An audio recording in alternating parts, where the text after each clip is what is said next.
तिमिरन्धस्य ज्ञानञ्जनशलाकया चक्षुरुन्मिलितं येन तस्मै श्रीगुरुवे नमः।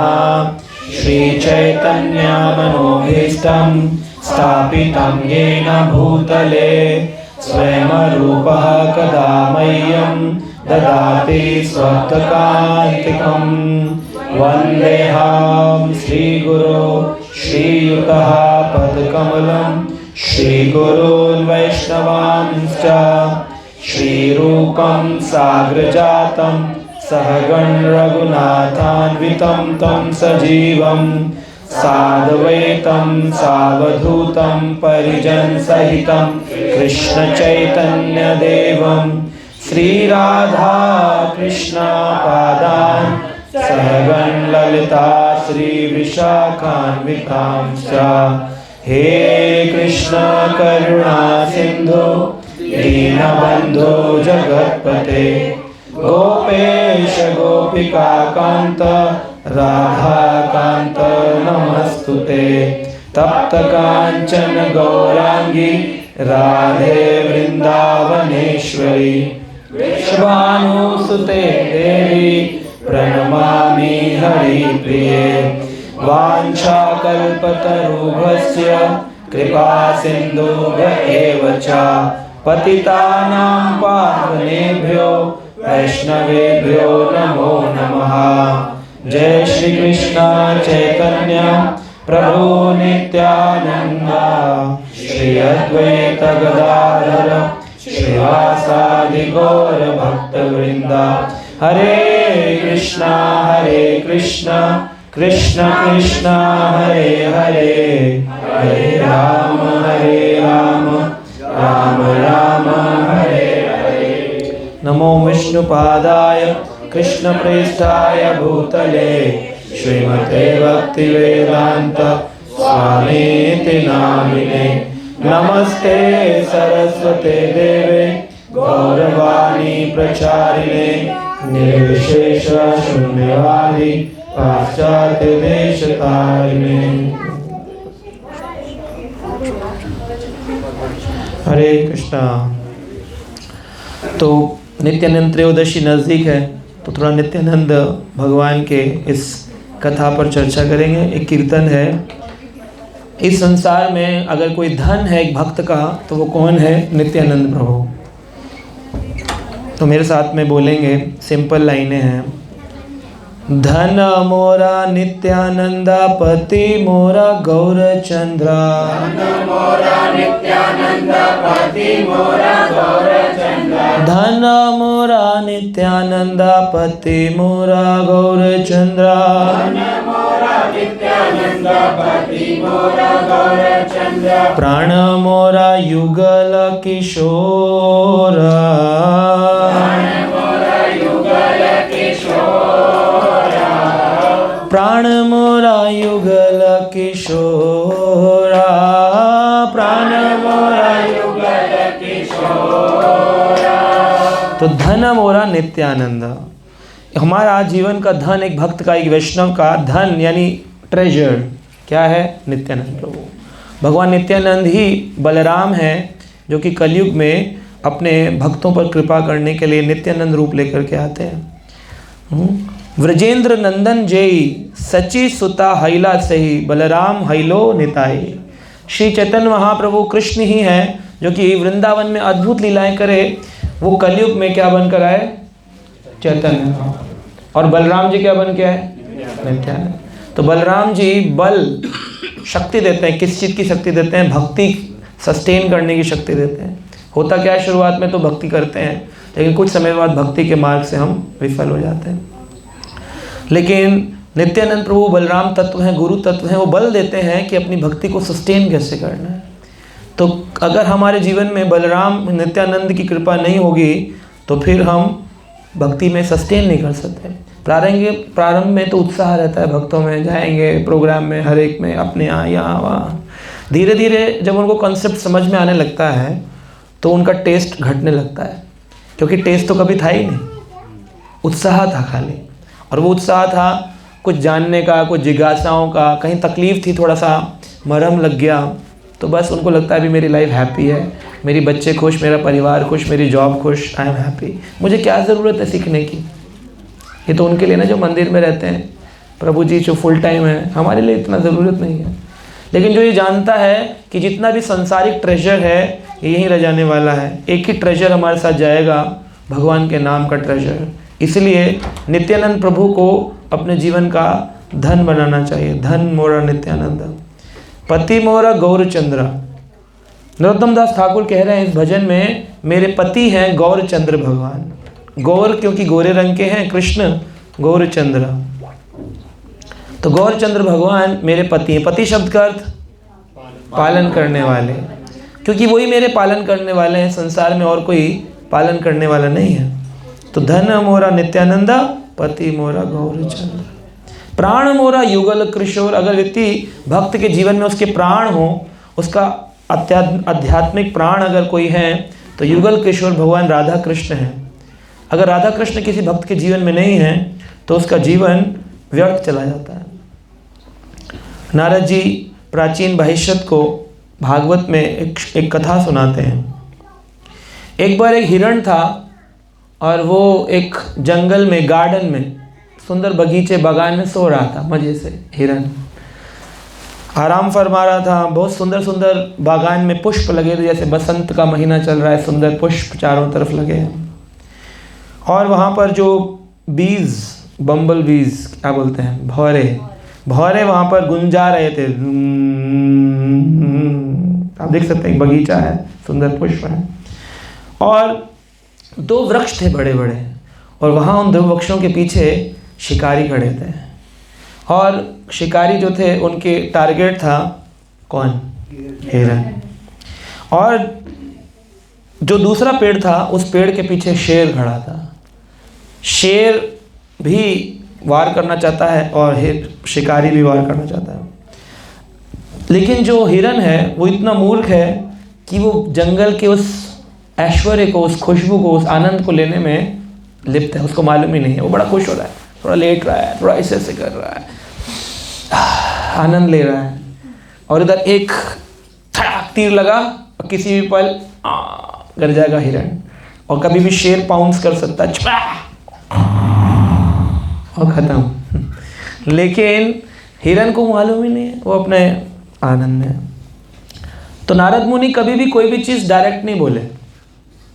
हर एक चीज़ ज्ञान में आप देखेंगे, भागवत में जो भी ज्ञान है, सारा ज्ञान इनडायरेक्ट ज्ञान है, इनडायरेक्ट ज्ञान। अगर मैं किसी को बोलूँ आप गलत हैं तो बुरा लगेगा। मैं बोलूँ जो लोग होते हैं ना वो ऐसे ऐसे करते हैं ना, वो ऐसे ऐसे करते हैं ना, तो वो गलत होते हैं, आप कहीं ये तो मैं ही हूँ। तो भागवत ऐसी ज्ञान सिखाया है कि कभी कोई चीज़ डायरेक्ट मत बोलो। जैसे बताते हैं कि एक बार एक साधु थे। साधु आए किसी के घर पे, जैसे आज हम आए, हम साधु नहीं हैं लेकिन आए घर पे। तो आए जब, तो उनके मन में था कि आज बड़ा अच्छा प्रसाद मिलेगा। किसी के घर पे प्रोग्राम में दो ही चीज़ें मुख्य होती हैं, कथा अच्छी होगी और प्रसाद अच्छा होगा। तो प्रसाद पाने के भाव से वो साधु वहाँ पर आए। जब साधु आ गए तो साधु बैठे और प्रसाद वितरण हुआ। अब प्रसाद में माता जी पता नहीं क्या क्या बनाई स्पेशल। तो वहाँ पर साधु देख रहा था, हर आइटम चटनी है, ये है, वो है, बड़ा आनंद आ रहा था। तो प्रसाद अच्छा देखकर मुख में रस तो उत्पन्न हो ही जाता है, लेकिन पापड़ उसको बहुत पसंद था और पापड़ स्पेशल रखा था उन्होंने। और वो माता जी बड़े भाव से साधु को प्रसाद खिलाने लगी, उन भक्त को। ये लीजिए दाल, ये लीजिए चावल, ये लीजिए कचौड़ी, ये लीजिए पकौड़ी, ये लीजिए। आहा, बड़ा आनंदित हो रहा था, लेकिन पापड़ नहीं है। पापड़ के बिना उसको लग रहा है पापड़ नहीं है। तो इनडायरेक्ट स्पीच पर मैं उदाहरण दे रहा हूँ कि इनडायरेक्ट स्पीच कैसे होती है। अब साधु का मन नहीं लग रहा खाना खाने में, हमें वो पसंद नहीं जो हमारे पास है, हमको वो पसंद है जो हमारे पास नहीं है। पापड़ नहीं है, पापड़ पसंद है, पापड़ कैसे मिलेगा। तो साधु ने अपना ज्ञान लगाया इनडायरेक्ट। नारद भागवत तो पढ़ते ही थे। तो बोला माता जी महाप्रसाद गोविंद तो हो गया, लेकिन मैं आपको एक बात बताना चाहता हूँ। बोली हाँ बताइए ना। कहा जब मैं आपके घर पे आ रहा था प्रसाद के लिए तो रास्ते में मुझे एक सांप मिला, कोबरा। कही अच्छा महाराज ऐसा हुआ? बोले हाँ। कितना बड़ा सांप था? बोला बस ज़्यादा नहीं, इतना मैं हूँ और जहाँ तक वो पापड़ रखे हैं वहाँ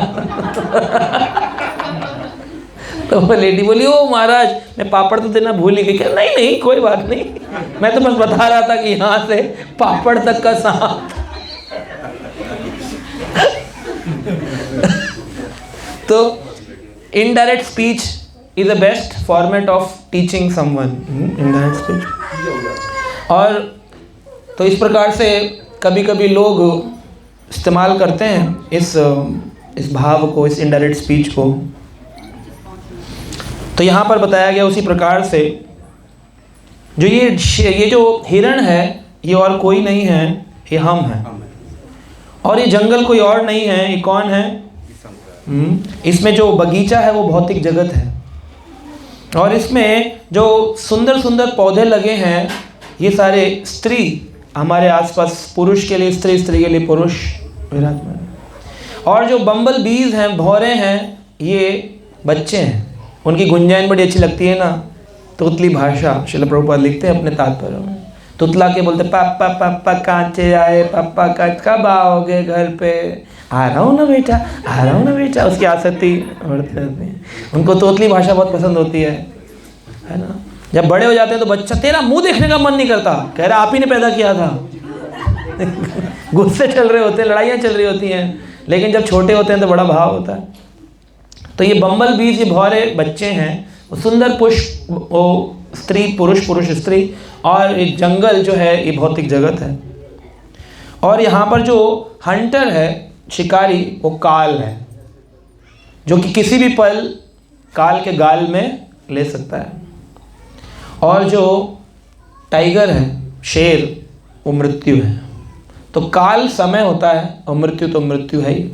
भगवान गीता में कहते हैं मृत्यु हर्ष्यामि हम सर्वम, सब कुछ हर लेता हूँ मृत्यु काल के अंदर। तो ये जो स्थिति है हमारी कि हम किसी भी पल, किसी भी वक्त इस मृत्यु के चक्र में फंस सकते हैं। कल कट रहा है लेकिन हम किस में आनंदित हैं? बच्चों में, परिवार में। ये प्राचीन भविष्य के पुत्रों को सिखाया गया। और वो नारद जी ने जब ये सब सिखाया तो सब ने वैराग्य धारण कर लिया अपने जीवन में। कहा नहीं नहीं, अब इस संसार में नहीं रहना है, बहुत रह लिया है ना। तो हमको तुरंत ही तत्क्षणात ही चीज़ों से विरक्ति लेनी चाहिए। जो चीज़ें भगवान की भक्ति में आगे बढ़ने में फ़ायदा नहीं करती हैं उसका एक चार्ट बनाना चाहिए। अनुकूलस्य संकल्प, प्रतिकूलस्य वर्जन। जो भक्ति में मदद नहीं कर रही उनको कैंसिल कर दो। लेकिन हम आगे और बढ़ाने के चक्कर में रहेंगे तो फंस जाएंगे। इसीलिए बोल रहे हैं धन मोरा नित्यानंद, पति मोरा गौरचंद्र, प्राण मोरा युगल किशोर। आगे क्या बोल रहे हैं? अद्वैताचार्य बल गदाधर मोरा कुल,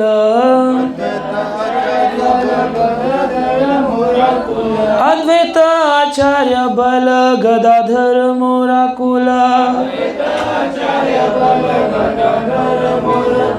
नर हरि विलासय मोरा, हाँ नर हरि विलासय मोरा।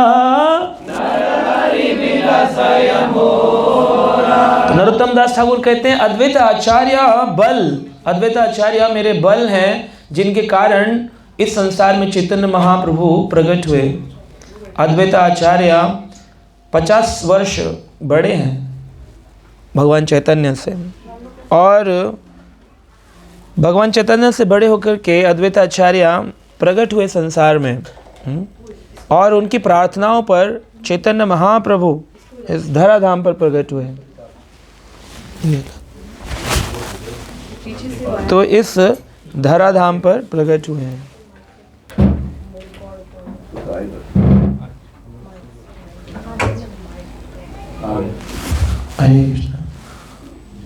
तो अद्वैत आचार्य बल हैं जिनकी पुकार पर भगवान चैतन्य प्रकट हुए।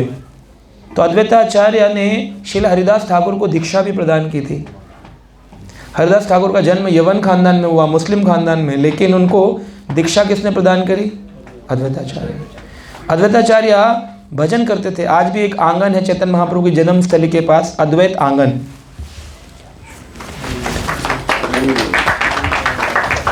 तो एक आंगन है, अद्वैत आंगन, और उस आंगन में शालिग्राम शिलाओं को रख कर के गंगा जल तुलसी पत्र लगा कर के हुंकार करते थे, रोते थे, कब आएंगे चैतन्य महाप्रभु इस संसार के लोगों का उद्धार करने के लिए।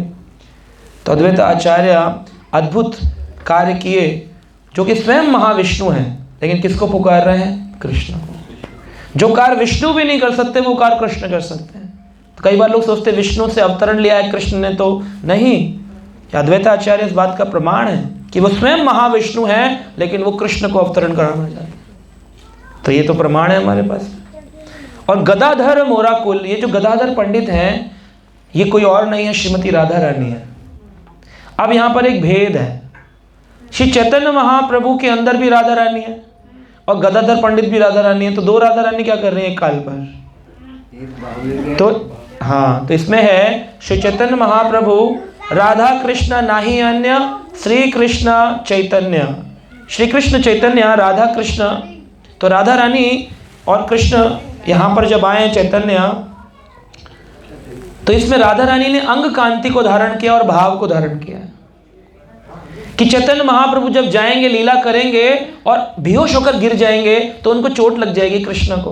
तो इस भाव से राधा रानी ने अपने कॉस्ट्यूम, अपना कलर कृष्ण के ऊपर लगा दिया, शरीर पर। बोले आपके अंग कांति पे मैं रहूंगी ना चारों तरफ, तो आपको चोट नहीं लगेगी, आप गिरेंगे तो आपको तकलीफ नहीं होगी। इसलिए कृष्ण वर्णम तुषा कृष्णम संगोपांगास्त्र पार्षदम यज्ञे संकीर्तनम प्राय जनते ही सुमेधसा। श्रीमद् भागवत कहता है भगवान कृष्ण ही है, इनका वर्ण बदल गया है। क्यों? राधा रानी ने ऊपर अपनी कवरिंग दी है ताकि उनको चोट ना लगे। कृष्ण आपको जितनी चोट लगनी है ना वो मेरे शरीर पे लगनी चाहिए। राधा रानी का प्रेम है कृष्ण के प्रति। आपको कोई चोट नहीं लगनी चाहिए, सारी चोट मेरे अंग पर लगनी चाहिए, इसलिए पूरा अंग कवर कर। और उनका भाव, कृष्ण पूछते हैं कि भक्त ज्यादा अच्छा होता है या भगवान? राधा रानी कहती है भक्त का भाव बहुत ऊंचा होता है, लेकिन आप समझ नहीं पाएंगे। उसको समझने के लिए आपको भक्त बनना पड़ेगा, पर वो करिएगा मत कभी ऐसा। जिस दिन करेंगे ना आपको बहुत कष्ट होगा। जब भगवान आप चले जाते हैं और हम आपका इंतजार करते हैं ना, वो पेन हम ही जानते हैं, आप नहीं जानते। तो कृष्ण कहते हैं ये तो फिर टेस्ट करना पड़ेगा। तो कृष्ण बोलते हैं मैं कलयुग में आऊँगा चैतन्य बनकर, तब मैं भक्त बनकर आऊँगा, भक्त भाव में आऊँगा और इस भाव को अंगीकार करूँगा। तो पंच तत्वात्मकम कृष्णम भक्त रूप स्वरूपकम भक्त अवतारम भक्ताख्यम नमामि भक्त शक्तिकम। ये पांचों के पांचों शक्ति आई। पंच तत्वात्मकम कृष्णम भक्त रूपम स्वरूपम भक्त अवतारम भक्ताख्यम नमामि भक्त शक्तिकम। ये पांच तत्व हैं। भक्त रूपम कौन? महाप्रभु। भक्त स्वरूपम कौन? नित्यानंद प्रभु। भक्त अवतारम कौन? अद्वैत आचार्य। भक्त रूपम भक्त स्वरूपम भक्त अवतारम भक्त आख्यम। भक्त आख्यम कौन? गदाधर पंडित। और नमामि भक्त शक्तिकम, भक्ति शक्ति कौन? श्रीवास ठाकुर। ये शक्ति है गदाधर के पास। श्रीवास ठाकुर शक्ति नारद मुनि के अवतरित। तो ये गदाधर मोरकुल, क्योंकि राधा रानी का कुल परंपरा में, तो राधा रानी गदाधर में कैसे आ गई जब चैतन्य महाप्रभु में? तो राधा रानी का तत्व में मान लो 100% चीजें हैं, उसमें से भाव निकल गया, उसमें से अंग कांति निकल गई, तो रिमेनिंग क्या रह गया? जो रिमेनिंग रह गया वही है गदाधर पंडित। जो रिमेनिंग रह गया वही है गदाधर पंडित। फिर से एक्सप्लेन करूं। भक्त रूपम भक्त स्वरूपम भक्त अवतारम भक्त आख्यम नमामि भक्त शक्तिकम। तो इसमें भक्त रूपम चैतन्य महाप्रभु, भक्त स्वरूपम नित्यानंद प्रभु, भक्त अवतार के रूप में आपके अद्वैताचार्य, भक्त अवतारम भक्त आख्यम। भक्त आख्यम के रूप में कौन? गदाधर पंडित। और भक्त शक्तिकम नमामि भक्त शक्तिकम शिवास। अब इसमें भगवान राधा रानी ने क्या किया? राधा रानी कृष्ण के भाव को, राधा रानी के भाव को लेकर के और अंग कांति को लेकर के तो कृष्ण के साथ आ गई चैतन्य महाप्रभु बन के। लेकिन उनमें बहुत कुछ रह भी तो गया। कहा राधा रानी में खाली भाव और रूप ही थोड़ी है, और भी तो कई चीज़ें हैं। तो रिमेनिंग जो चीज़ें रह गई वो रिमेनिंग चीज़ें लेकर के गदाधर पंडित अवतरित हुए। वहीं पे रख लो। तो गदाधर पंडित अवतरित हुए। तो इस तरह से हम समझ सकते हैं कि भगवान कृष्ण के साथ साथ राधा रानी भी हैं और गदाधर पंडित में भी राधा रानी, जो रिमेनिंग भाव हैं उनको लेकर के गदाधर पंडित आए। तो ये कंसेप्ट समझना बहुत ज़रूरी है। हमारे जो पंच तत्व हैं इसके बिना हम समझ नहीं पाएंगे शास्त्रों को। नर हरि विलासे रमोरा, मैं पूछूंगा बाद में आप लोगों से कितना सुना आप लोग, इधर उधर देख रहे हो ना सारे, पूछूंगा। तो नर हरि विलासे रमोरा, नरहरि श्री नरहरि जो है नरहरि ठाकुर, नरहरि विलासे रमोरा, नरहरि सरकार हैं, ये मेरे विलास स्थान हैं।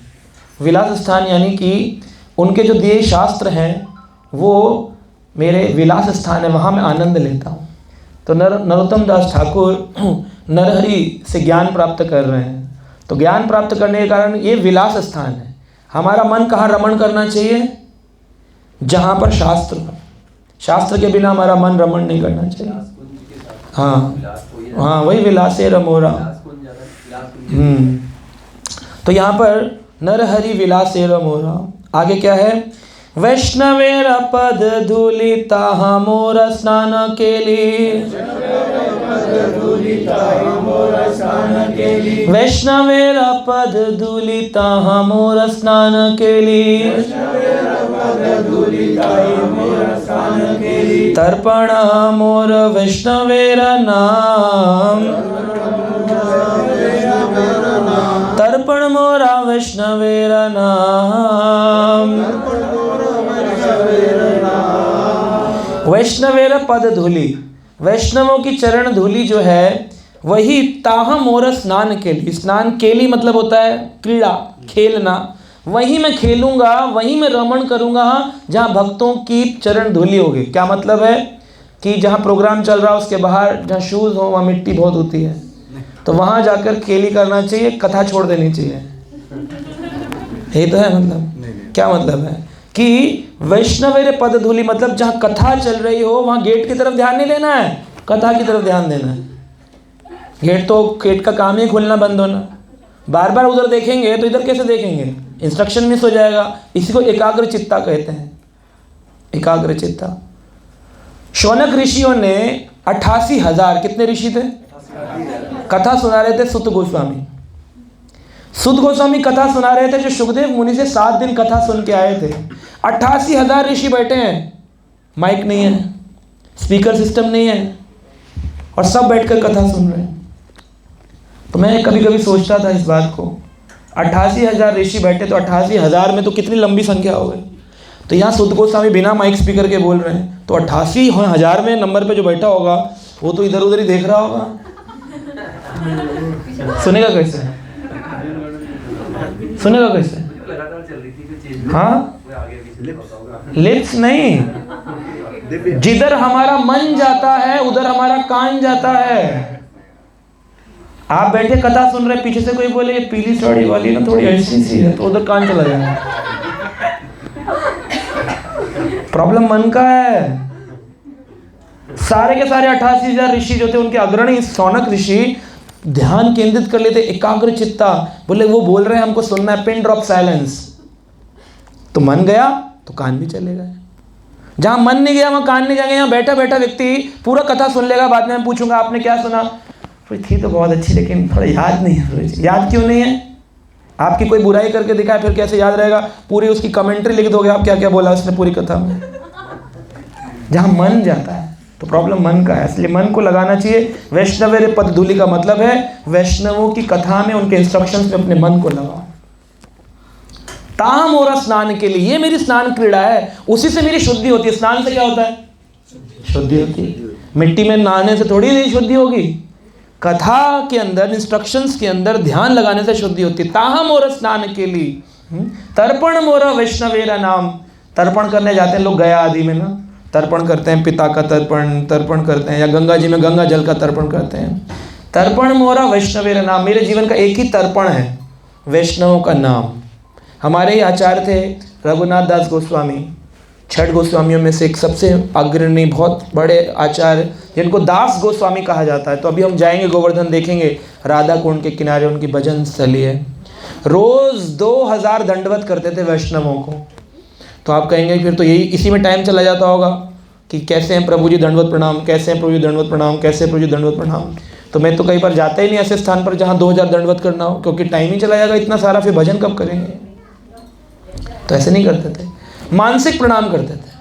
2000 वैष्णवों के नाम स्मरण थे ना, तभी तो प्रणाम कर रहे हैं। हम करके दिखाएं, हमारे आश्रय में कितने डिवोटीज होंगे ग्रुप में, सबका नाम स्मरण करके एक दूसरे का प्रणाम प्रणाम प्रणाम प्रणाम प्रणाम, खड़ा प्रणाम। सूर्य प्रणाम करना होता कितनी बार? 12 बार, 3 बार। 12 स्टेप्स में सूर्य प्रणाम हो जाता है, 12 स्टेप्स में। तो हाँ, इधर भी लिखा है 12 स्टेप्स में सूर्य प्रणाम हो जाता है। 12 स्टेप्स में हो जाता है तो याद होता है, तो स्टेप्स में प्रणाम हो जाता है। सोचो 2000 बार लेटना हो तो कितनी बार सूर्य प्रणाम हो गया। और रोज करते थे, 80 साल की उम्र तक भी किया उन्होंने। 42 ईयर्स के थे जब रघुनाथ दास गोस्वामी वृंदावन आए, 42 साल के, सेम एज। इसी टाइम वृंदावन चले गए थे। और 42 साल की उम्र से 82 साल की उम्र तक, 81 ईयर्स तक लगातार डेली का नियम था 3 गोवर्धन परिक्रमा, 2000 दंडवत वैष्णवों को, 1000 भगवान के विग्रहों के दंडवत, पूरी परिक्रमा में जहाँ जहाँ भगवान के विग्रह दंडवत। हाँ,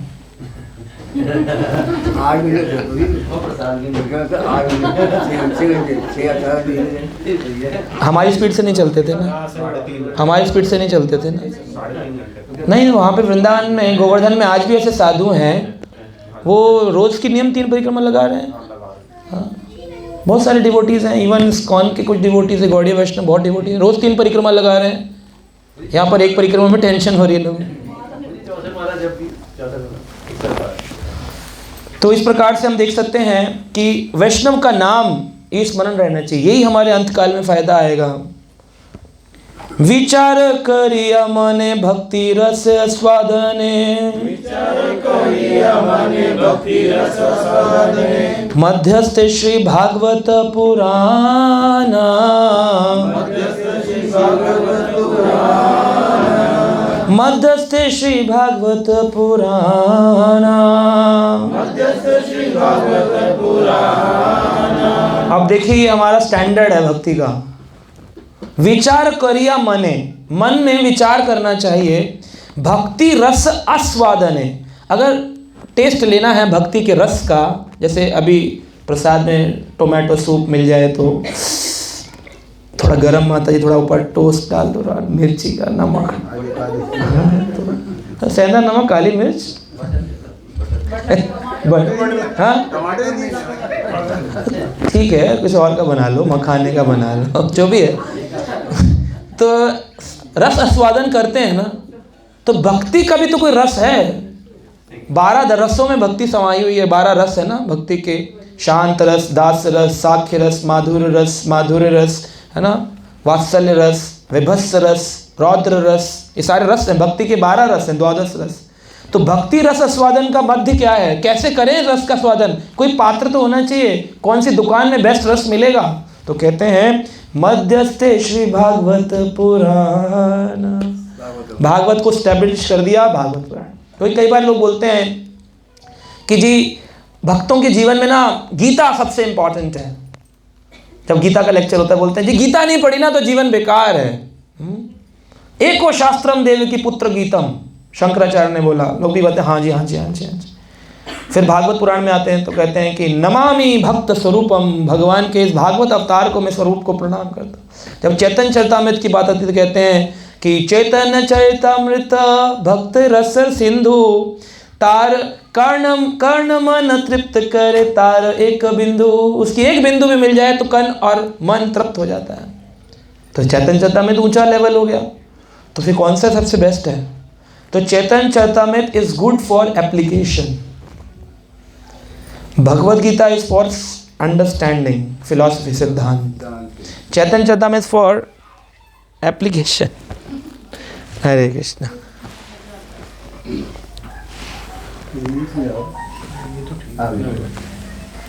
ये नाराज हो जाता थोड़ी थोड़ी देर में।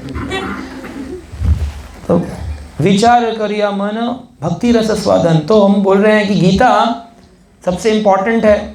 चैतन्य Charitamrita is good for application, पर गौड़ीय वैष्णव का सिद्धांत क्या है?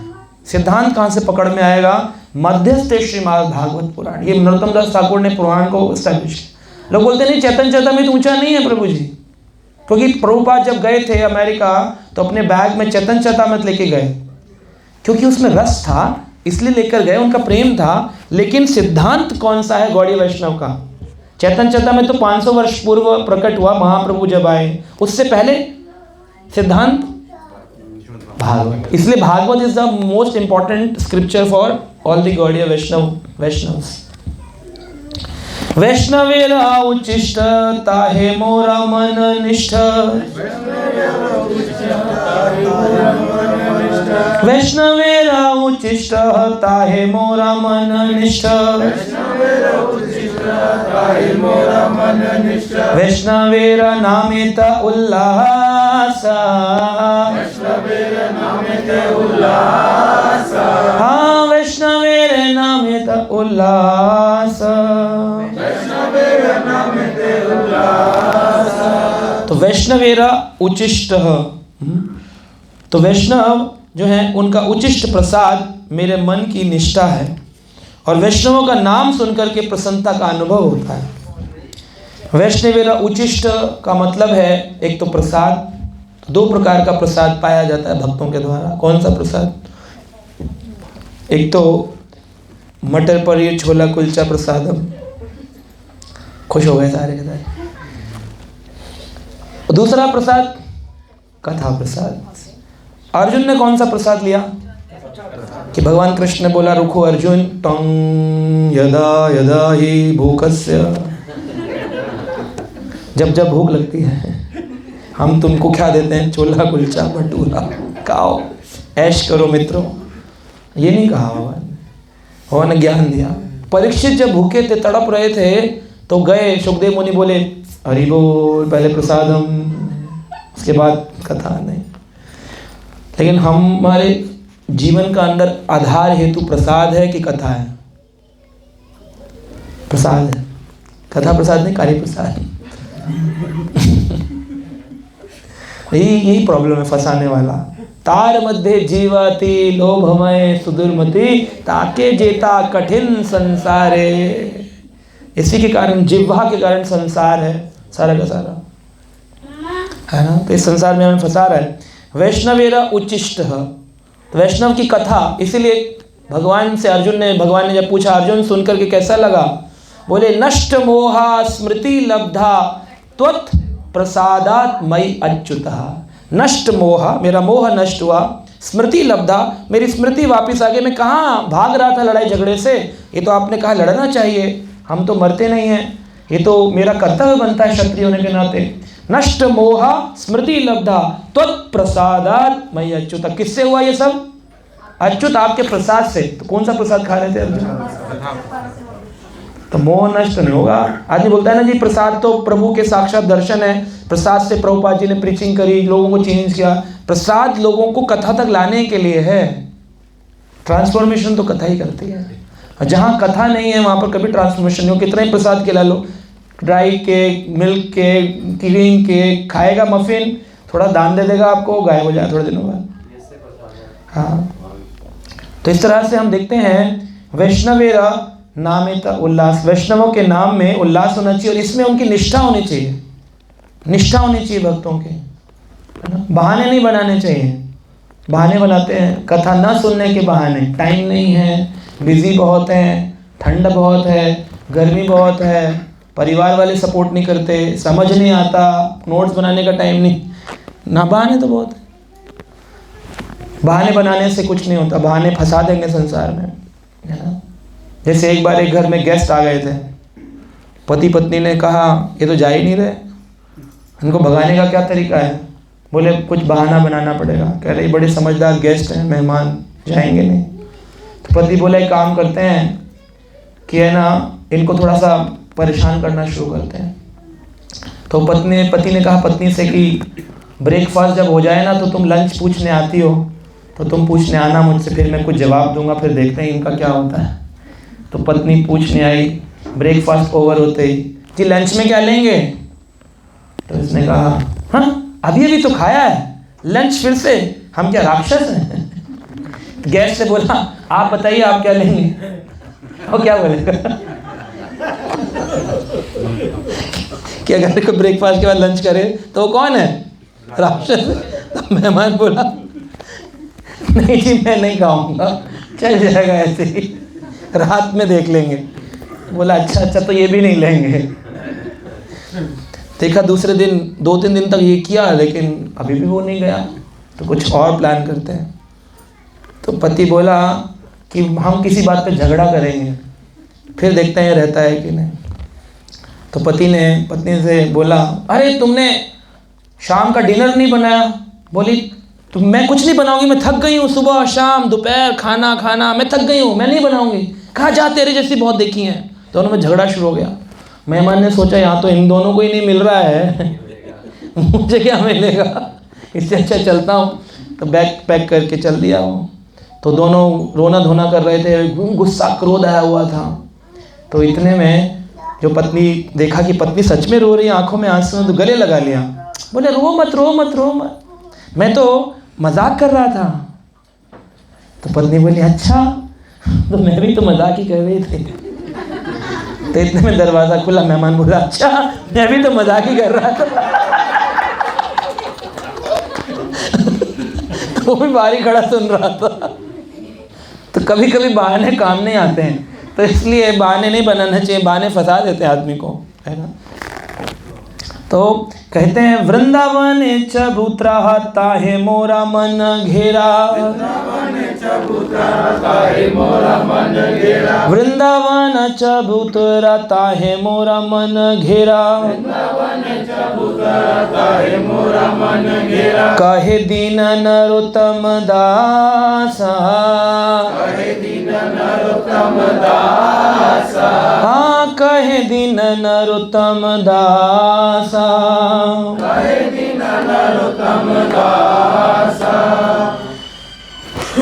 हरे कृष्णा। तो इस प्रकार से वृंदावन है चबूतरा, वृंदावन का चबूतरा यानी वृंदावन स्थान, जिस पल मैं वृंदावन पहुंचता हूँ ताहा मोरा मन घेरा, मेरा मन वृंदावन का भाव घेर लेता है। दीन नरोत्तम दास कहते हैं मैं वृंदावन भाव में रहता हूँ हमेशा, वहाँ मेरा मन घिरा रहता है। जिससे ही वृंदावन का स्मरण आता है मेरा मन खींचा चला जाता है वृंदावन की ओर। तो ये नित्यानंद त्रयोदशी या हमारे जो उत्सव हैं, इसमें हमारा मन नित्यानंद प्रभु में, नवदीप में, वृंदावन में रहना चाहिए। तो ये नरोत्तम दास ठाकुर की इस प्रार्थना को रसिक प्रार्थना कहते हैं। ये रसिक भक्तों की प्रार्थना है जिनके मन में वृंदावन बसता है। वृंदावन चबूतरा ताहे मोरा मन घेरा, मेरे मन में हमेशा वो चबूतरा याद आता है जहाँ बैठ कर के भक्तों के साथ कथा हुआ, कीर्तन हुआ, वो याद आना चाहिए। रसिक भक्तों का भाव है ना। तो इस प्रकार से हमें समझना चाहिए कि भगवान जो है वो बहुत सुंदर रियलाइजेशन देते हैं अपने भक्तों को अगर हम उनके प्रति समर्पित हों। तो यहाँ पर एक श्लोक ले रहे हैं श्रीमद् भागवत का 5वें स्कंद के 18वें अध्याय का 3 नंबर श्लोक। 3 नंबर श्लोक है 5वें स्कंद के 18वें अध्याय का श्लोक संख्या 3।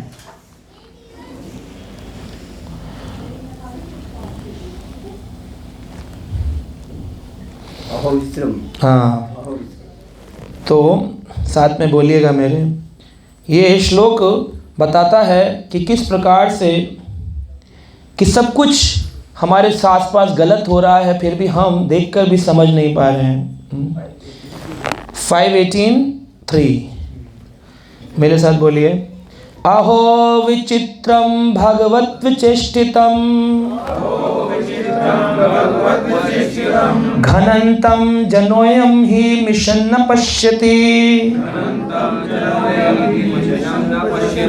ध्यायेन सत्याहिर्विकर्म सेवितुम निर्हत्य पुत्रम पित्रम जिजीविषति अहो विचित्रम भगवत स्थितम धनंतं जनोऽयं हि मिशन् न पश्यति ध्यायेन सत्याहिर्विकर्म सेवितुम् निर्हत्या पुत्रं पित्रं जिजीविषति। अहो, जिन भी श्लोकों में अहो आता है, एक तो पंजाबी वाला होता है अहो अहो, ये भी अहो है। अहो वो भी अहो होता है प्रसन्नता की मुद्रा में, एक अहो होता है घृणा की मुद्रा में, अहो ओहो। तो वही है, जब भी कोई विचित्र वार्ता होगी भागवत में तो उसको प्रसंग प्रारंभ होगा अहो अहो विचित्रम। ये बड़ी विचित्र बात है, भागवत बता रहा है। भागवतः विचेष्टितम, भागवत में इस बात का वर्णन किया गया, अहो विचित्रम भागवत विचित्रम। क्या? घनंतम जनोयम हि मिशन् न पश्यति। धनंतम यानी संसार में मृत्यु हो जाती है लोगों की, जनो अयम हर व्यक्ति की, देख कर भी न पश्यति, देख नहीं पाते। इतने लोग चले गए लेकिन फिर भी जो बाकी रह गए वो उस समय बोलते थे यार जीवन का कोई भरोसा नहीं यार, सच बात। कुछ ऑनलाइन प्रोग्राम सुनते हैं इस्कॉन का, जीवन का भरोसा नहीं है। पता चला उधर ओमिक्रॉन हट गया, कोविड हट गया, फिर दोबारा वही पीवीआर, वही पिक्चर, वही खाना, वही पीना, भूल गए। न मिशन पश्यति, भूल जाता है आदमी कैसे, और फिर पाप के कार्य में लग जाता है। धायम असत याहिर विकर्म से भी, तुम विकर्म करने में कैसे लग जाता है, भूल कैसे जाता है। इतना पढ़ के, इतना देख के, ऐसी क्या चीज हो जाती है कि वो लिप्त हो जाता है संसार में। निर्हत्या पुत्रम पित्रम जिजीविषति, अपने पुत्र को मर जाने पर भी, पुत्र के चले जाने पे भी पिता भोग की वृत्ति रखते हैं। ऐसे भी पुरुष संसार में, पुत्र के मृत्यु हो जाने पर भी उनको समझ नहीं आता कि जीवन टलमल है, कमल दलमल है। तो बहुत खतरनाक स्थिति है संसार में। से बहुत सारे उदाहरण मिलते हैं जहां पर लोगों ने काम की ऐसी इच्छा जागृत करी कि उन्होंने सब कुछ भूल गए, अंधे हो जाते हैं। जैसे रावण था, रावण एक प्रकार का अंधा है, क्षत्रिय है और ब्राह्मण है, और क्षत्रिय भी है, क्षत्रिय है, युद्ध भी करता है ब्राह्मण। तो रावण के चरित्र को समझना, रामचरित्र को समझना बड़ा मुश्किल है। कुछ लोग तो अवध में 2 लाइनों में रामायण गा लेते हैं, है ना। रामायण 2 लाइन 4 लाइन में गा लेते हैं रामायण। कहते हैं एक राम थे एक रावण ना, एक क्षत्रिय थे एक वामन ना, वामन मतलब ब्राह्मण। एक राम थे एक क्षत्रिय थे एक, क्षत्रिय कौन थे? रामचंद्र जी। और वामन कौन थे? ब्राह्मण, रावण। एक राम थे एक रावण ना, एक क्षत्रिय थे एक वामन ना। उनने उनकी सीता हर ली, उनने उनको मारन ना, इतनी बात को बातन ना, तुलसी लिख गए पोथन ना। जब हम छोटे थे तो मेरी ग्रैंड मदर हमें सुनाया करती थी, ये मुझे हमेशा याद आता रहता है। तो बोले इतनी बात तो थी, बस क्या है, पूरी रामायण तो कोई बच्चा सुना देगा। क्या थी रामायण? एक राम थे, एक क्षत्रिय थे, उनने उनकी, उनने उनको, इतनी बात को बातन ना, तुलसी लिख गए। समझ ही नहीं आता जरूरत क्या है लेकिन समझना पड़ेगा चरित्रों की गहराई में, है ना। तो एक श्लोकी रामायण ऐसी भी आई, आदो राम तपोवनादि गमनम हत्वा मृग कांचनम वेदी हरणम जटायु मरणम सुग्रीव संभाषणम बाली निग्रणम समुद्र तरणम लंकापुरी दहनम तत्पश्चात रावण कुंभकर्ण हननम एतद्वी रामायणम। ये तो वैदिक है, वैदिक रामायण, एक श्लोक में पूर्ण रामायण, आप तो जानते होंगे। तो इस तरह से एक श्लोक रामायण, एक श्लोक की रामायण भी है। तो यहाँ पर हम देखते हैं कि हर एक चीज़ को समझने के भाव हैं। तो रावण जो था बड़ा ही खतरनाक व्यक्ति था। एक दिन जंगल से गुजर रहा था, सीता जी को पहली बार हरण नहीं किया था रावण ने, पहले से कैरेक्टर खराब था उसका। तो रावण ने अपने भाई कुबेर की, जो खैर रावण की बात कर दी,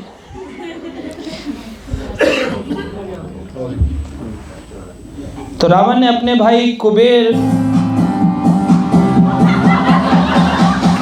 you, thank you, thank you, Hare Krishna.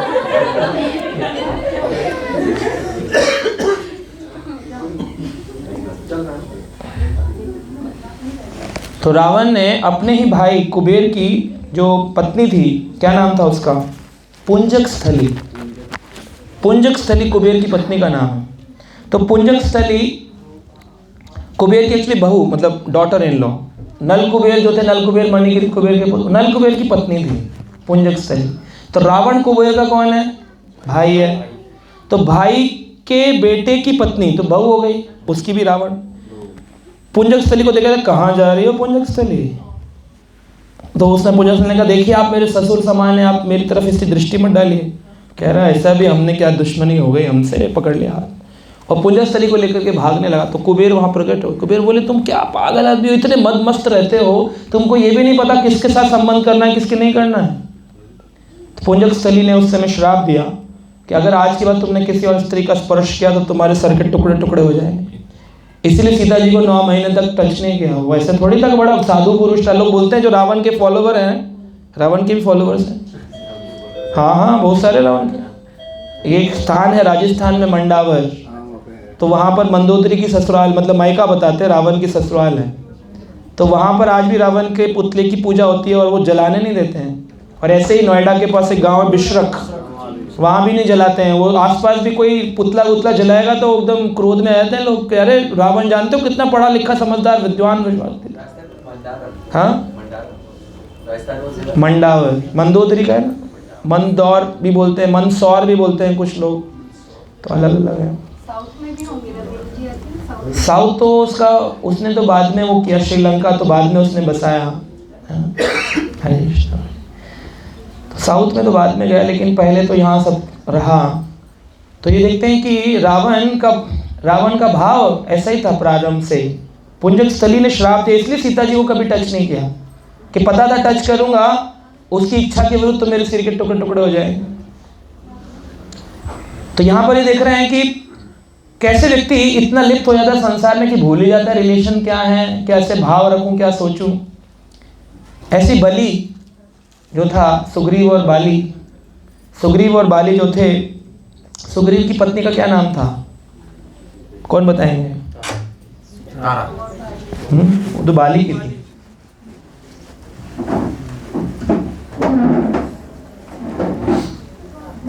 बताइए। और रामायण नहीं जानते कोई भी नहीं है ऐसा। सुग्रीव की पत्नी का नाम था रूमा, और उनकी पत्नी थी बाली की तारा। तो ये बाली जो था अपने भाई की पत्नी को जबरदस्ती उठा के ले गया था। कई लोग बोलते हैं कि फिर सुग्रीव ने भी तो वही किया, जब बाली मर गए तो तारा को लेकर के अपने महल में आ गया। तो ये तो गलत बात है ना। तो गलत कैसे है, इन दोनों में भेद है, ये भी समझना चाहिए। क्योंकि लोग बोलते हैं कि सही तो किया, बाली को निहत्थे को मार दिया, उसने क्या गलती की थी? भगवान राम तुम्हारे गलत हैं। भगवान कभी गलत नहीं होते हैं।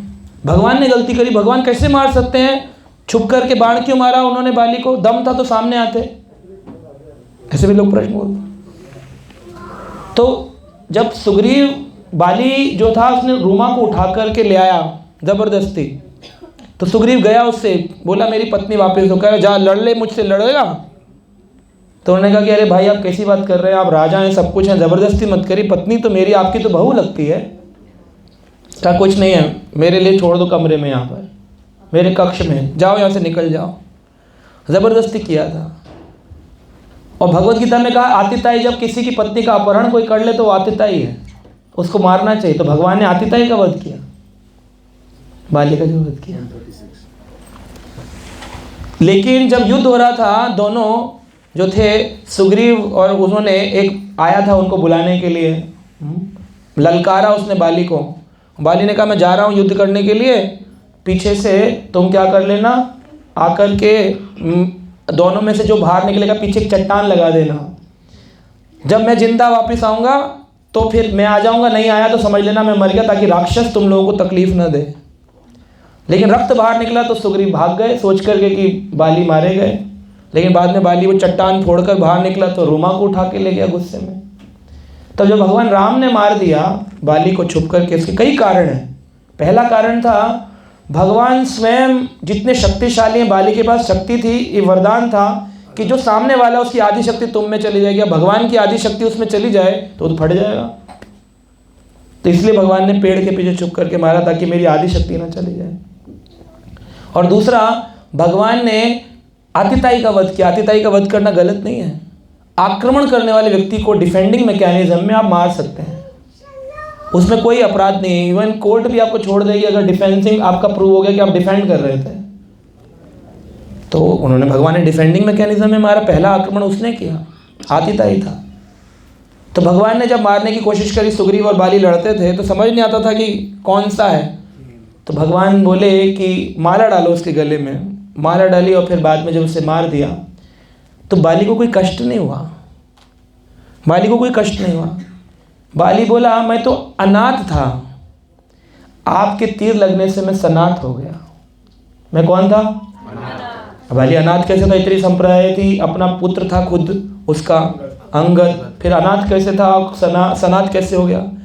अनाथ ऐसे था कि उसके जीवन में उसको पता था कि जो मैंने कर्म किए हैं ना, इस कर्म से मेरी दुर्गति होने वाली है। क्योंकि मैंने जीवन में कभी नाथ, मेरे जो गोपीनाथ, जगन्नाथ, उनको पुकारा नहीं, तो मैं नाथ के बिना अनाथ था। लेकिन आपकी एक बाण ने मुझे शुद्ध कर दिया, अनाथ से मैं सनाथ हो गया। तो भगवान से मरना चाहता था बाली, इसलिए भी भगवान ने उससे मारा। उसकी डिजायर थी कि कृष्ण के, राम के हाथों मरूंगा तो मेरा उद्धार हो जाएगा, वरना उद्धार होना बड़ा मुश्किल है। एक बाण से उद्धार हो गया। तो ये देखना चाहिए भगवान के हर कार्य क्रिया के पीछे कुछ पर्पस होता है, लेकिन लोग समझते नहीं हैं। एक ही सिचुएशन दो लोगों के जीवन में आए, दोनों लोग अलग तरीके से परसीव करते हैं। जैसे एक बार एक भक्त बता रहा था कि मैंने कभी अपने जीवन में शराब नहीं पी, और वो बहुत ही सक्सेसफुल व्यक्ति बना, सिविल सर्विसेज उसने ज्वाइन किया, डिवोटी भी था। तो लोगों ने पूछा आपके सक्सेस इंटरव्यूज आते हैं सिविल सर्विसेज के, बोले आप इतने सक्सेसफुल कैसे हुए? बोला इसका कारण है मेरे पिता। हाँ अच्छा, आपके पिता भी सिविल सर्विसेज में थे? कहा नहीं, शराबी थे, सारा दिन पड़े पिए रहते थे, पी के पड़े रहते थे। सबसे बड़ा वो जो पिए पड़ा, पी के पड़े रहते थे, सबसे बेकार व्यक्ति थे संसार के। कह रहे फिर आपने अपने पिता को क्यों क्रेडिट दिया? कह रहे उन्होंने पीकर के इस बात को सिखा दिया कि पीना कितना गलत है, तो उन्होंने मुझे टीचिंग दी, तो उसने परसीव किया।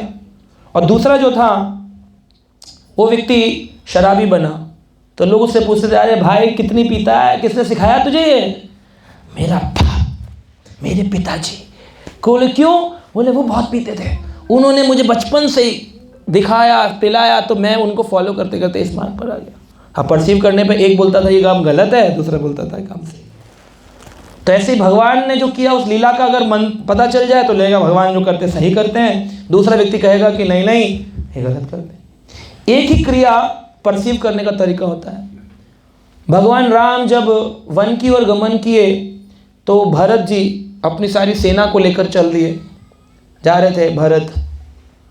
और श्रृंगवेपुर था ना, श्रृंगरेश्वर, वहाँ पर एक वो रहता था भील, क्या नाम था? निषाद राज, गुहा नाम था, गुहा। निषाद राज तो इसलिए राजा था, निषाद जो रात्रि में शिकार आदि करते थे, निषाद रात्रि में जगना, ट्राइबल निषाद नीची जाति, राज यानी राजा था, पर उसका नाम था गुहा। तो निषाद राज गुहा जो था वो राम जी को देख करके बड़ा प्रसन्न हुआ, बोला प्रभु मेरे मिल गए, मेरे प्रभु मिल गए। तो उन्होंने राम जी को बोला आप यहाँ रहिए, मैं आपकी सुरक्षा प्रदान करूँगा अपनी सेना बल के साथ में। तो तीर कमान लेकर के रात्रि में पहरा दे रहा है, और लक्ष्मण जी भाला लेकर के पहरा दे रहे हैं, वो भी राम की सेवा में लगे हुए हैं। और उधर भरत जी चले आ रहे अपनी सेना के साथ देखते हुए, कहाँ है राम, कहाँ है राम। तब निषाद राज के मन में क्या चल रहा है, भरत के मन में क्या चल रहा है और लक्ष्मण के मन में क्या चल रहा है, सिचुएशन एक है लेकिन मन अलग अलग है। निषाद राज सोच रहे हैं कि देखो भरत अभी भी माना नहीं, भाई को एक तो निकाल दिया घर से, और अभी पीछे आ रहा है मारने के लिए कि कहीं कुछ अंश बच गए हो तो वहां जाके मार डालूं, जंगल में काम तमाम कर दूंगा, पता भी नहीं चलेगा। निषाद के मन में चल रहा है। लक्ष्मण के मन में ये चल रहा है कि कहीं ऐसा ना हो निषाद राज सीता जी का अपहरण कर ले और मैं सो जाऊं और जाकर के राम का और मेरा वध कर दे, अपने सैनिकों को बोले हम दोनों को मार देंगे कि हम दोनों तो एक दूसरे के साथ खड़े हुए हैं।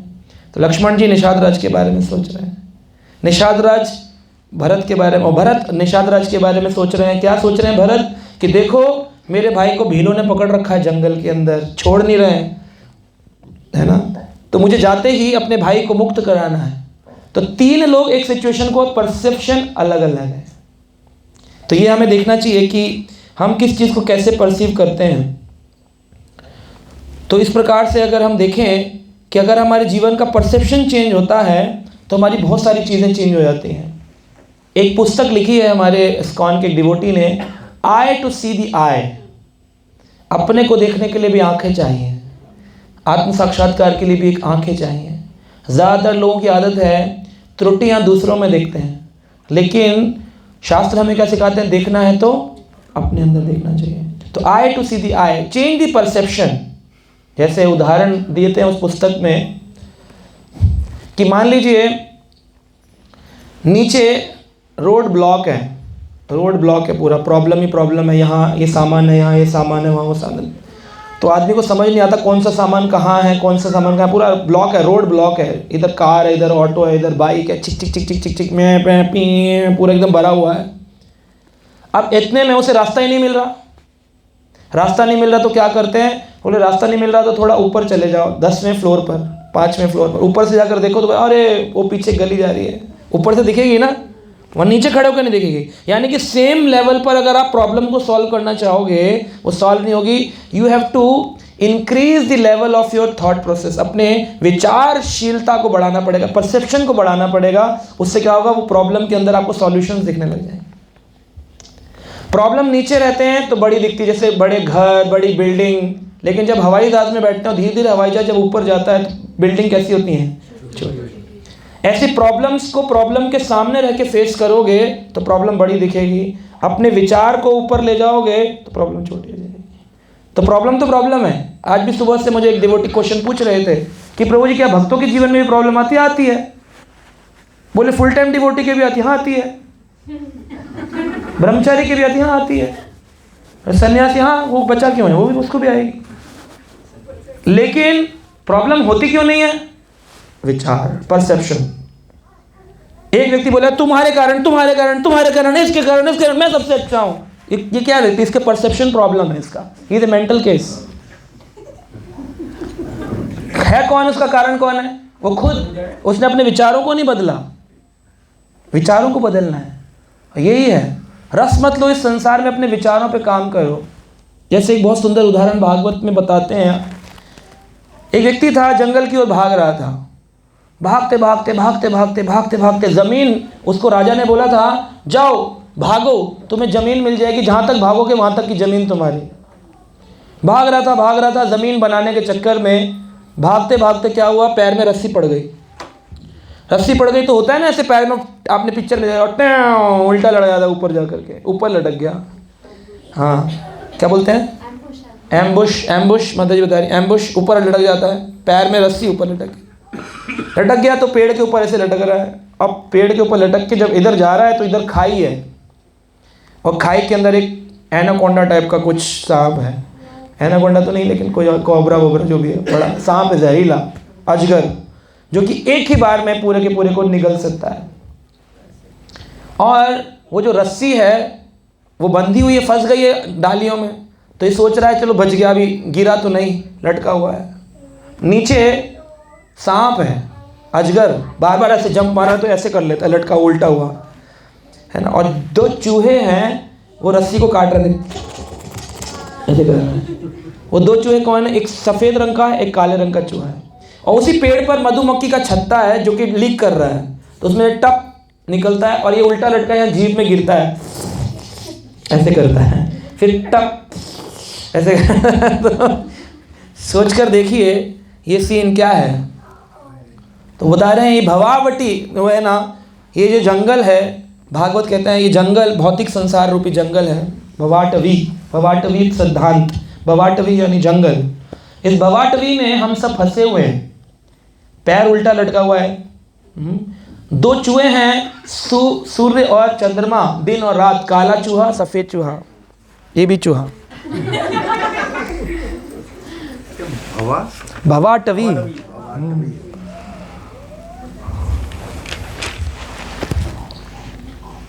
तो इस प्रकार से पैर उल्टा लटका हुआ है सबका, परेशान है, दिन और रात काट रहे हैं, टिक टिक टिक टिक, घड़ी की सुनिए कभी ध्यान से, काट रही है, दिन और रात चूहे काट रहे हैं। किसी भी पल रस्सी कटेगी तो क्या होगा, नहीं जाएगा, मृत्यु तो इंतजार ही कर रही है, घप से पकड़ लेगी। लेकिन ऐसे में वो क्या कर रहा है, एंजॉय, शहद का मजा ले रहा है। यही तो कर रहे हैं सब, हालत पस्त हैं, चारों कोनों ग्रस्त हैं, फिर भी हम ग्रस्त हैं, मजे ले रहे हैं लाइफ के, ये फंसे हुए हैं। भगवान की ओर चलना चाहिए। तो एक बार ऐसे ही एक पत्नी ने अपने पति को बोला, जाओ इस भवाटोजी से बाहर निकलो, कुछ भागवत कथा श्रवण करो। बोला ठीक है, तुम कहती हो तो चला जाऊँ। तो डर से भी कई लोग भक्ति करने देते हैं। कई घरों में मैंने देखा माताओं की चलती हैं पति भक्त बन जाते हैं, या जहाँ भक्त पति की चलती है पत्नी भक्त बन जाती है। तो लोग कहने पर भी जाते हैं। तो पति चला गया, तो जब चला गया तो भागवत कथा जाने बैठा, पहली बार गया था तो पहली बार में तो बोरियत ही होती है, समझ कुछ नहीं आता। तो क्यों आया मैं यहाँ पर, कीर्तन वीर्तन चल रहा था। जैसे वो आए तो भागवत कथा वाचक तो विनम्र होते हैं, कथा विष्णु, तो उन्होंने कहा आइए बैठिए। जब बैठा तो नींद आ गई उसको, सो गया। और जब समाप्त हुई कथा तो उन्होंने कहा कि यहाँ पर कथा समाप्त होती है, हरि हरि बोल। तो सबने जब हरि हरि बोल जोर से उद्घोष हुआ, उठ गया। तो उन्होंने कथावाचक बोले अब जाइए, कल समय पर आइए। तो बोले ठीक है। तो पत्नी के पास पहुंचा, पत्नी बोली आज कथा सुनकर आए, कैसी रही कथा? कहा ज़्यादा तो नहीं सुन पाया, बस 3 ही शब्द सुने थे। और क्या सुने थे? कहा आइए बैठिए नहीं और जाइए। तो वो बोली हाँ जी आप भी अजीब हो, 3 ही शब्द सुन के आए। अब उसे बोलते कृष्ण भक्त बड़ो चतुर, पत्नी को किसी न किसी भाव से तो पति को भक्त बनाना था। तो बोली बस यही मंत्र महाराज जी ने दिया है, 3 शब्द का मंत्र है, आइए बैठिए जाइए, ये सिद्ध मंत्र है, इस पे फोकस करो, चिंतन करो। तो कह रहा ठीक है, और रोज जाओ कथा में। कहा आज नहीं तो कल सीख जाएगा। तो ऐसे जब कोई हमारे पास आते हैं भक्त पूछते हैं प्रभु जी एक माला करता हूँ, वेरी नाइस वेरी गुड। प्रभु जी चलते चलते करता हूँ, ऑफिस आते जाते कर लेता हूँ, वेरी नाइस। तो भक्त खुश होता है ना, मोटिवेट तो करना है। तो इस प्रकार से वो भी बड़ा खुश हुआ। कथावाचक के दूसरे दिन आया तो उन्होंने मंत्र सिद्ध कर लिया, आइए बैठिए जाइए। 2 ही दिन हुए थे कथा में जाते हुए। पत्नी गई, बोली आज मैं कथा में जाऊंगी, आप घर में रहिए। बोला ठीक है। तो घर में था, पीछे से चोर आ गए। घर में अंधेरा था, रात का टाइम हो रहा था, ऐसे अभी हो रहा है, लाइट बंद करके बैठे थे, गजल वजल सुन रहे होंगे कुछ अपनी। तो इतने में क्या हो गया कि इन्होंने बोल दिया, पत्नी का बोला हुआ था कि मंत्र बोलो, तो बोल रहा आइए। चोर बोला, इनको कैसे पता चला? वेलकमिंग मूड में है ये तो। आइए। तो वो कहता है, थोड़ी देर बाद बोलता है बैठिए। अरे तो अद्भुत व्यक्ति है कोई, है ना। वस्त्र तो पत्नी ने बदल ही दिए थे, बोला कोई साधु है, कोई महात्मा है, जानता अंतर की बात को। तो चोर ना घबरा गया, चोरी वोरी तो कुछ की नहीं थी, जो कहीं और से चोरी करके ले गया था वो उनके चरणों में चढ़ा दिया। तो इन्होंने आंख बंद की, बोला जाइए। तो चोर बोला महाराज आप कौन है? लाइट जलाई। बोला तू कौन है ये बता। बोला मैं वही हूँ जिसका अनुभव आपने कर लिया पहले ही। कहा मैंने अनुभव किया कैसे? बोले आपने कहा आइए बैठिए। तो ये कुछ बोला नहीं। बोला ये बात तो सत्य है कि एक मंत्र पकड़ लिया गुरु का तो मुझे देखो पहले दिन में सिद्ध हो गया, धन आने लग गया। क्योंकि जो नए लोग होते हैं उनको ये मिल जाए ना मंत्र से तो बड़ा लगता है यही ठीक ठीक है। कहते हैं प्रभु जी जैसे आने लगे ना थोड़ा सा बढ़िया पैसा आना चाहिए बस, है ना। और कहीं लॉस हो जाए तो प्रभु जी कहाँ लगता है अब तो गलत रास्ता पकड़ लिया हमने, गलत वाली पकड़ ली तो छोड़ देते हैं। तो फिर उसकी पत्नी आई तो पत्नी ने कहा क्या बात है, बड़े प्रसन्न लग रहे हो। कहा मैं सोच रहा हूँ कि जो मंत्र तुमने बताया गुरुजी ने तुम्हारे, उसने आज हमारे घर से चोरी होने से रक्षा कर दी, चोर को भगा दिया। तो उसकी पत्नी ने अपना रियलाइजेशन बताया, परसेप्शन पे मैं बोल रहा हूँ, परसीव किया। उन्होंने कहा कि देखो कितनी सुंदर बात है, खाली तुमने आइए बैठिए जाइए सीखा था भागवत से, उसने एक भौतिक चोर को भगा दिया। अगर तुम बीच का जो पकड़ लेते आइए बैठिए जाइए के बीच में जो था, तो हमारे हृदय से अनर्थ रूपी चोर काम क्रोध लोभ मोह मत्सर चले जाते हैं।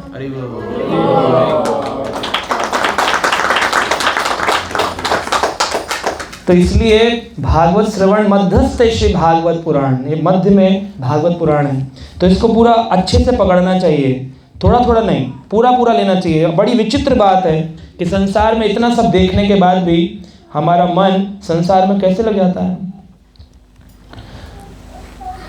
तो ये कहते हैं कि जो 3 प्रकार की जैसे आयु है ना, अल्प आयु, मध्य आयु और दीर्घ आयु।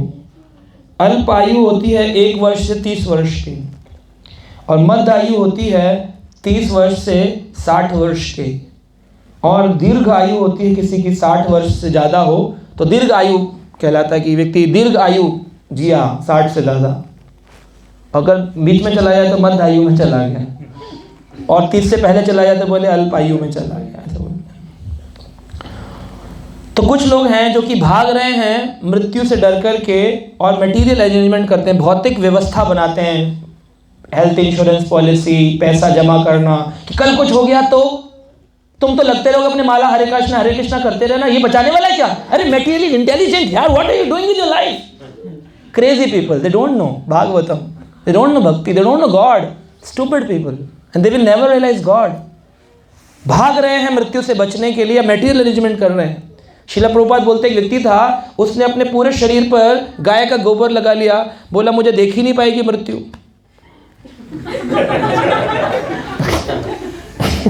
इससे क्या मृत्यु नहीं देखेगी?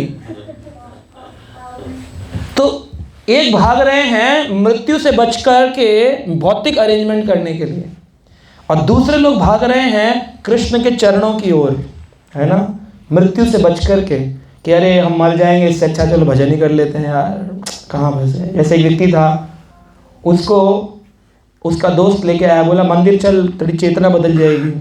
कह रहा अच्छा, तो बड़ा नए नए लोग होते हैं, उनको बड़ा चप्पल कॉन्शियस होते हैं वो, चप्पल नहीं चप्पल भी होते हैं, चप्पल चिंतन, लेकिन चप्पल कॉन्शियस।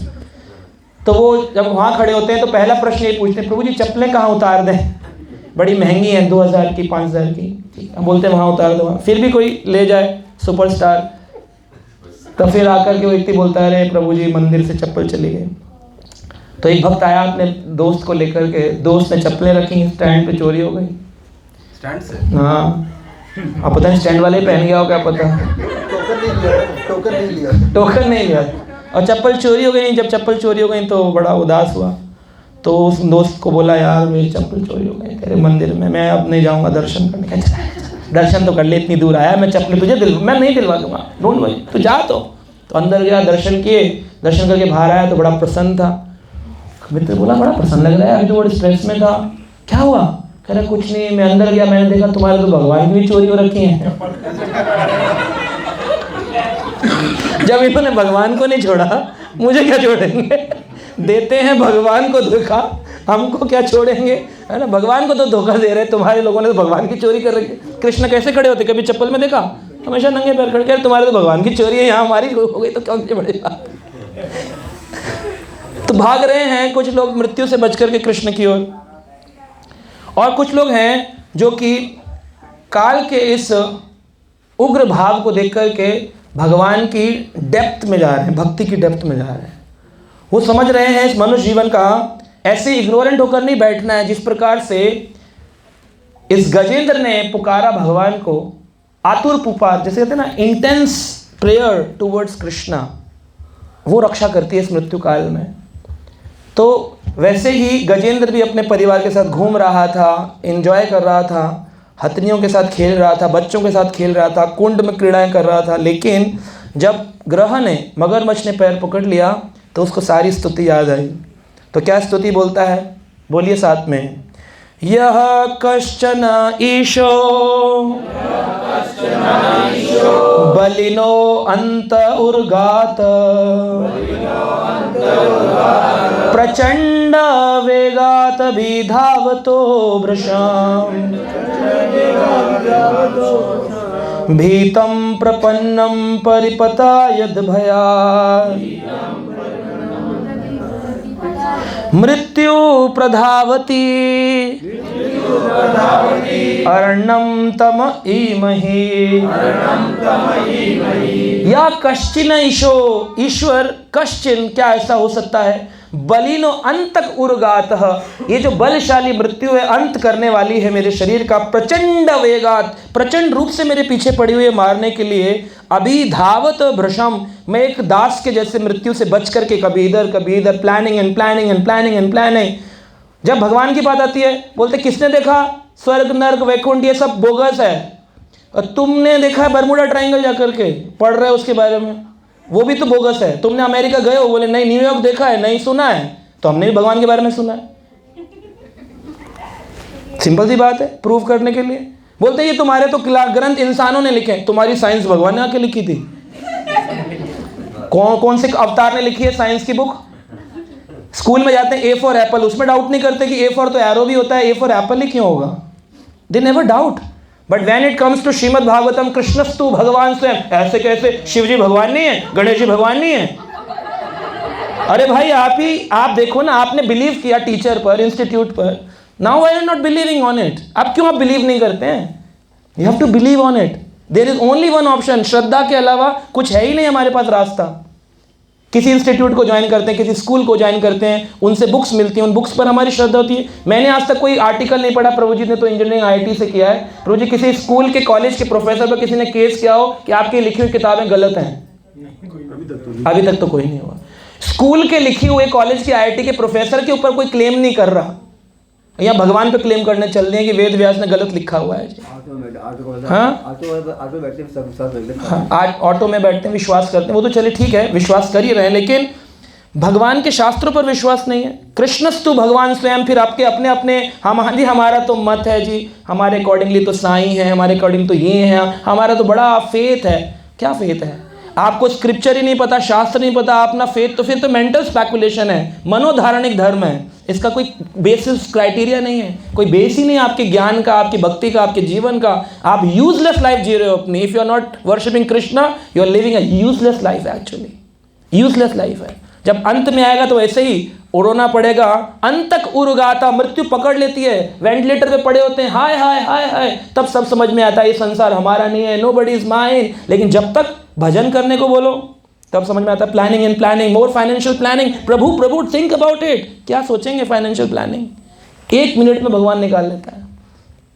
जो भगवान के 1000 हाथ से वो दे सकता है, उसका बल चलेगा 1 मिनट में, ले भी तो लेगा प्रभु जी। घर में आग लग जाए, क्या कर लेगा व्यक्ति? क्या कर सकता है? So we have to have dependent on Krishna more and more, more and more. कहीं ऐसा ना हो कि अंत आ जाए और गजेंद्र की तरह हमारे पैर अटक जाए मृत्यु के और लड़ाई झगड़ा चलता रहे। शास्त्र कहते हैं कोई लोग बीमारी के बेड पर रहते हैं ना एंड टाइम पे, तो that is like a life of ग्रह और गजेंद्र का युद्ध चल रहा है। मृत्यु कहती है मैं छोड़ूंगी नहीं, डॉक्टर कहता है मैं छोड़ूंगा नहीं, दोनों का युद्ध चलता रहता है, इंजेक्शन लगाते रहता है, युद्ध चलता रहता है। अंत में छूटता कैसे आदमी? इसीलिए जब डेथ बेड पे होते हैं बोलते हैं गजेंद्र प्रेयर्स पढ़िए, गजेंद्र। क्यों? मोक्ष कराने का तरीका ये, छोड़ेगे नहीं, वरना सारा लाखों रुपया जो जीवन भर कमाया होता है सब हॉस्पिटल खर्च करता है, 0/0 करके छोड़ देता है। सारे मकान बिक जाते हैं आदमी के, वो 5 साल 6 साल 2 साल में ही सब खत्म हो जाता है। लेकिन जब स्वस्थ होता है, अल्प आयुषु मध्य आयुषु, तब नहीं, तब भगवान की ओर नहीं जाता, तब कहता है नहीं नहीं अभी तो शरीर में शक्ति है, आई एम अ कंट्रोल है। यार ये सब तो ऐसी बोगस बातें करते हैं। ठीक है, होना चाहिए, we should be worshipping, but अति नहीं होनी चाहिए हर चीज की। हर टाइम भगवान भगवान ये थोड़ी होता है। दे डोंट नो। तो इस प्रकार से फिर पुकारना पड़ेगा। बाद में मृत्यु प्रधावती, मृत्यु प्रधान पकड़ लेती है, पूरा छोड़ती नहीं है। और मृत्यु के भय से फिर व्यक्ति क्या करता है? अरण्यम, मैंने आपकी शरण ली है, गजेंद्र ने कहा। और जैसे ही बोला गोविंद भी नहीं बोला था, भगवान उद्धार करने के लिए आ गए। तो क्या चाहिए भगवान को? That's intense prayer. वही तो भगवान मांग रहे हैं आपसे। भगवान को ना धन चाहिए, ना वस्त्र चाहिए, ना दान चाहिए, भगवान को एक इंटेंस प्रेयर चाहिए, और वही हमें इस प्रॉब्लम से निकाल सकती है। दो तरह के भक्त होते हैं, एक होते हैं जो कि मृत्यु से भयभीत होकर के भाग जाते हैं भगवान को छोड़ करके, और एक होते हैं जो कि भयभीत होकर भागते नहीं हैं, उसी स्थान पर रहते हैं। जैसे हमने देखा कि कुछ भक्त थे जो कि मथुरा छोड़ करके भाग गए, नंदगांव चले गए।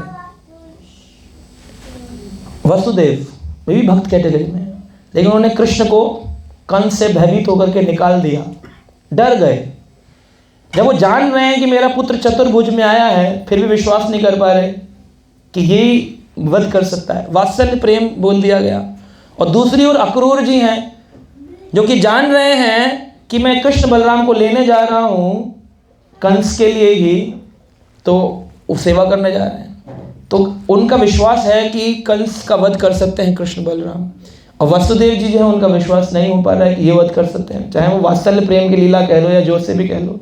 तो दो प्रकार के लोग हैं, एक मृत्यु से भाग रहे हैं, एक मृत्यु के को चिंतन छोड़ करके कृष्ण की ओर भाग रहे हैं। तो मृत्यु से बचने के लिए भी कुछ पूजा पाठ करते हैं फियरफुल होकर के, लेकिन devotees worship God for love, भगवान से प्रेम के लिए भाग रहे भगवान की ओर, है ना।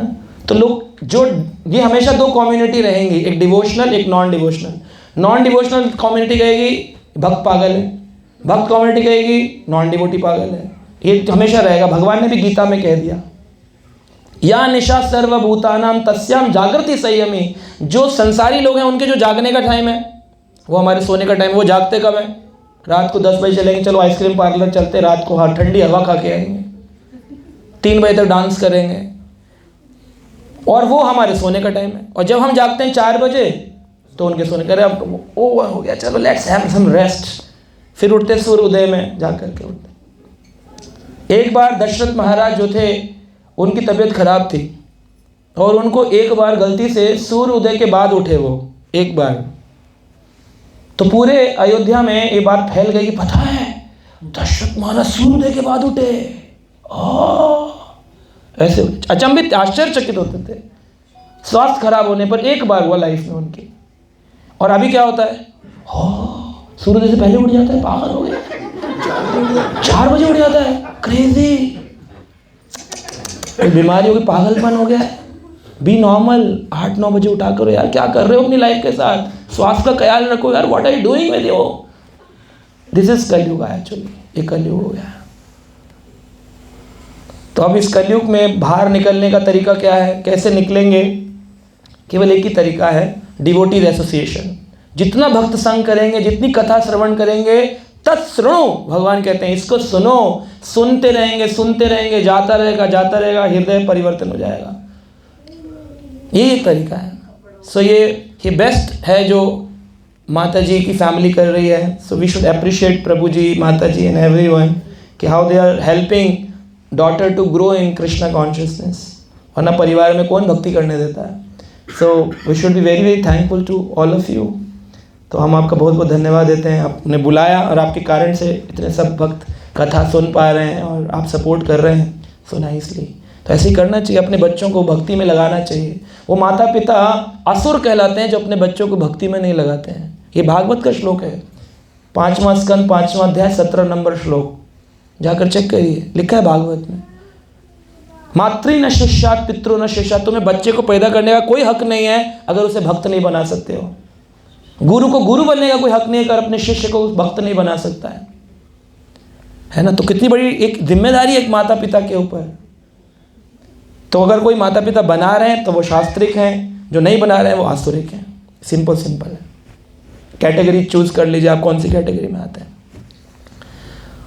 लेकिन इसमें दूसरा एक कारण हो सकता है कि हम प्रयास कर रहे हो और बच्चे भक्त न बन रहे हो, तो फिर माता पिता चिंतित होते हैं कि भाई बच्चे भक्त नहीं बन रहे हैं। उसकी डेस्टिनी पे छोड़ दीजिए, उसके जीवन पे छोड़ दीजिए। आपका काम है संस्कार देना, परिवर्तन कृष्ण के हाथ में है, कंट्रोलर तो वही है। तो ऐसी स्थिति में क्या कर सकते हैं आप देखिए कि हिरण्यकश्यप जैसे असुर के घर में प्रहलाद जैसे पुत्र हो गए, और उग्रसेन जैसे राजा शरणागत जीव उनके घर में कंस जैसे राक्षस हो गए, है ना। तो इसलिए कल क्या होगा हमको नहीं मालूम, लेकिन हमारे हाथ में जितना हो उतना हमको करना चाहिए। गाड़ी चोरी होगी कि गाड़ी रखी रहेगी ये हमें नहीं पता, लेकिन हमारा कर्तव्य चाबी ताला डालना। हम अपना कर्तव्य कर दें, बाकी चोरी हो सकती है, लॉक कार भी तोड़ जाती हैं। तो बच्चा भक्त बनेगा नहीं बनेगा ये आपके ऊपर नहीं है। आपका काम है कि उसको समय समय पर डोज देते रहना, भक्ति बताते रहना, अपने साथ मंदिर लाना, प्रोग्राम्स में लाना, कीर्तन कराना, चैंटिंग, उसको थोड़ा सा उत्साहित कर देना। सो माता जी प्रभु जी बड़े अच्छी तरीके से कार्य कर रहे हैं। तो मैं बड़ा कभी कभी अनुभव करता हूँ कि बहुत ही अच्छी बात है कि प्रभु जी लोग माता जी को जल्दी मंदिर छोड़ देते, मंगला आरती में फैमिली आ जाती है, पूरा दिन भक्ति करो, कोई टेंशन नहीं है। So nice to see everyone. तो सबका बहुत बहुत धन्यवाद देंगे बाय चैंटिंग हरे कृष्णा कृष्णा कृष्णा हरे हरे, हरे राम राम राम